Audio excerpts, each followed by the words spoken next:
একদিন মেয়েটি বলে, তুমি কি আমার সঙ্গে আমাদের দুনিয়াতে যেতে চাও? ইমন এক মুহূর্ত ভাবল, তারপর মাথা নেড়ে বলল, হ্যাঁ, আমি দেখতে চাই তোমাদের দুনিয়া কেমন। মেয়েটি তখন বলে, তাহলে চোখটা বন্ধ করো, আমি না বলা পর্যন্ত চোখ খুলবে না। ইমন চোখটা বন্ধ করে মুহূর্তেই তার চারপাশে ঘূর্ণিঝড়ের মতো বাতাস বইতে শুরু করে।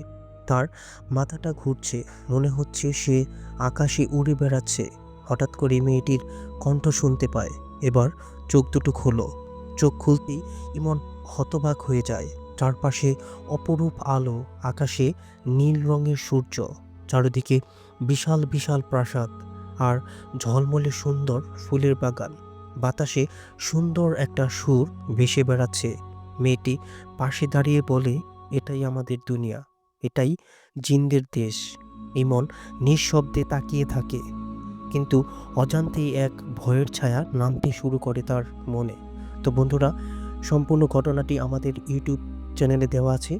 সম্পূর্ণ ঘটনাটি আপনারা শুনবেন। আর আপনাদের যদি বিন্দু পরিমাণ ভালো লেগে থাকে তাহলে চ্যানেলটি সাবস্ক্রাইব করে অবশ্যই আমাদের পাশে থাকবেন। তো আজকে এই পর্যন্তই। টাটা।